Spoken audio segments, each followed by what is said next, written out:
तो राधाष्टमी पर श्री राधा रानी की कृपा पाने के लिए हम ऐसा क्या करें जिससे श्री जी की कृपा हमारे ऊपर हो, और हम किस प्रकार व्रत आरंभ करें और कब पारायण करें, ये सभी जानेंगे। यदि आप श्री जी की कृपा चमत्कारिक रूप से प्राप्त करना चाहते हैं तो राधा कृपा कटाक्ष स्तोत्रम, श्री कृष्ण कृपा कटाक्ष स्तोत्रम, ये 2 स्तोत्रम है, इनका प्रतिदिन पाठ करें पूरे साल भर तक, तो आप देखेंगे आप पर श्री जी की करुणामयी कृपा ऐसे ही बरस जाएगी। राधा कृपा कटाक्ष स्तोत्रम अद्भुत चमत्कारिक रूप से प्रभाव करने वाला है। तो इस राधाष्टमी पर आप ये आरंभ कर सकते हैं, या फिर राधाष्टमी पर राधा राधा नाम अवश्य गाएं। देखिए, राधाष्टमी पर यूं तो बहुत सारे वैदिक उपचार के माध्यम से श्री किशोरी जी का अभिषेक होता है, किंतु आप अगर सरल और भाव में भक्त हैं तो इतना कुछ करने के आपकी सामर्थ्य नहीं है, तो आप बहुत सरल विधि से कर सकते हैं। आप 23 तारीख की सुबह ब्रह्म मुहूर्त में उठ करके स्नान करके स्वच्छ वस्त्र पहनकर, अगर आपके घर के मंदिर में श्री किशोरी जी का स्वरूप है, बाल कृष्ण लाल का भी स्वरूप है, तो भी उनमें राधा रानी का भाव करके उन्हें सुंदर स्नान कराएं, सुंदर वस्त्र आभूषण धारण कराएं, उनकी आरती उतारें। 23 तारीख को 12 बजे से 1 बजे के बीच का जो समय है, यही समय है राधा रानी के अवतरण का समय, यानी उनके जन्म उत्सव का। फ्रेम वाले अगर कोई आपके पास विग्रह है तो उनको सिर्फ और सिर्फ कटोरी में दिखाते हुए अभिषेक करेंगे, किंतु अगर आपके पास धातु के बाल कृष्ण लाल हैं या युगल रूप यानी राधा कृष्ण का स्वरूप है, तो आप अनेकानेक मौसम के अनुसार फलों के रस से अभिषेक करेंगे। आप अनार का रस ले सकते हैं, आप मौसमी का रस ले सकते हैं, आप जिसका भी आपको उपलब्ध हो उन रसों से राधा कृष्ण को स्नान कराएंगे, फिर जल से स्नान कराएंगे, स्वच्छ कपड़ों से पोंछेंगे, वस्त्र धारण कराएंगे और उसके उपरांत कुछ नैवेद्य लगाएंगे। नैवेद्य में आप मिठाइयां लगा सकते हैं अनेकों प्रकार की, आप फल मौसम के अनुसार और जो भी आपको उपलब्ध हो फल लगाएं, और उसके उपरांत आप अपने हाथों से बने हुए भोजन इत्यादि प्रसाद में चढ़ा सकते हैं। देखिए, व्रत हमारा होता है, भगवान का नहीं होता, क्योंकि हम उनकी प्रसन्नता के लिए व्रत कर रहे होते हैं। ईश्वर को या ठाकुर जी को व्रत करने की आवश्यकता नहीं है, तो उन्हें उनकी इच्छा के अनुसार वस्तुएं चढ़ाएं। श्री किशोरी जी को कड़ी चावल प्रिय हैं, दाल भात प्रिय हैं, आप अरवी की सब्जी भी चढ़ा सकते हैं, और भी जो आप अपनी इच्छा से बनाएं वो सभी श्री किशोरी जी को माखन मिश्री इत्यादि से सब लगाएं, ये सभी किशोरी जी को अत्यंत प्रिय है। और आप पान का बीड़ा भी चढ़ाएं, तांबुल भी श्री किशोरी जी को अत्यंत प्रिय है। आप चंपा के पुष्प, गुलाब की माला, और अगर आपको कहीं से कमल के पुष्प मिल जाएं, और यदि वो भी ना हो तो चंपा के पुष्प मिल जाएं, तो अत्यंत प्रसन्नता प्रदान करने वाले हैं श्री राधा रानी को।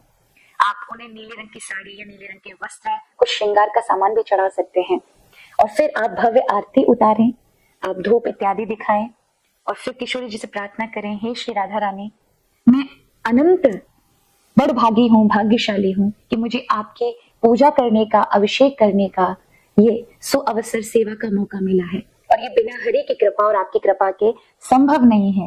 हे किशोरी जी, मुझ पर अपनी अनुग्रह कृपा दृष्टि हमेशा बनाए रखना, अपने चरणों का दास बनाए रखना।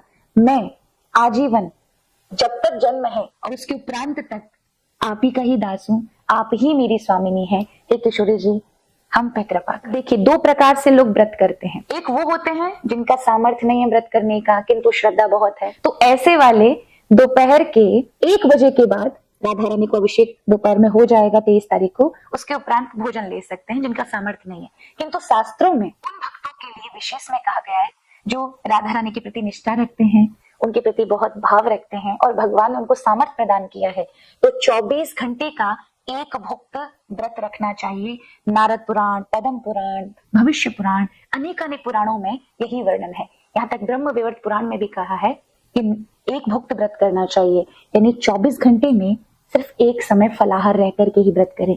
किंतु यदि आपकी सामर्थ्य नहीं है तो आप 2 समय फलाहार कर सकते हैं, करें। तो व्रत का पारण करना है। अगले दिन 24 तारीख की सुबह 4:30 यानी ब्रह्म मुहूर्त में ही करना है, 4:30 से 5:30 के बीच में जल्दी स्नान करें। श्री किशोरी जी को अगर आप अभिषेक करा सकते हैं तो कराएं, नहीं करा सकते तो उनके स्वरूप के सामने हाथ जोड़ें, दीपक इत्यादि से आरती उतारें, और जो भी आप पारण के लिए, व्रत को खोलने के लिए आपने जो भोजन बनाया है या जो भी सामग्री बनाई है व्रत को खोलने के लिए, वो किशोरी जी को निवेदन करें और फिर प्रार्थना करें, उसके उपरांत उसी से व्रत को खोलें। इस प्रकार से राधा अष्टमी का व्रत पूर्ण किया जाता है। तो जैसी आपकी सामर्थ्य, आप उसी प्रकार से अपने योग्य व्रत को चुन सकते हैं कि आपको किस प्रकार का व्रत करना है। वो आपकी श्रद्धा के ऊपर है। तो आप सभी को इसी प्रकार व्रत करना चाहिए। जो शास्त्रोक्त रूप से राधाष्टमी का व्रत करता है उस व्यक्ति पर, उस जीव पर श्री राधा रानी की असीम कृपा बरसती ही बरसती है, क्योंकि वो तो बरसाने वाली हैं, श्री राधा रानी है। राधा राके कहते ही निकसत सकल विकार, पुनि आवत पावत नहीं धक्का धे धकार। अर्थात राधा नाम के केवल रा कहते ही जीवन से सारे विकार निकलकर भाग जाते हैं। रा कहने से भय होता है, और पीछे से अगर उनको जाने के बाद रा कहते ही भय से भागते हैं, और जैसी बात हो जाने के बाद उनको पता लगता है अरे क्या पता रावण कहने वाले थे, अन्य कोई कुछ शब्द आने वाला था, जरूरी थोड़ा ना राधा, तो लौट कर आ रहे होते हैं, तब तक पीछे से धा आता है और धक्का धे धकार, पीछे से आए हुए धा ने ऐसा धक्का दिया उन सभी विकारों को कि वो जीवन में उस भक्त के कभी आ नहीं सकते और उसे सता नहीं सकते। ऐसी करुणामयी श्री राधा रानी का नाम इस राधाष्टमी पर अवश्य लीजिएगा। आप सभी को राधाष्टमी की ढेर सारी शुभकामनाएं।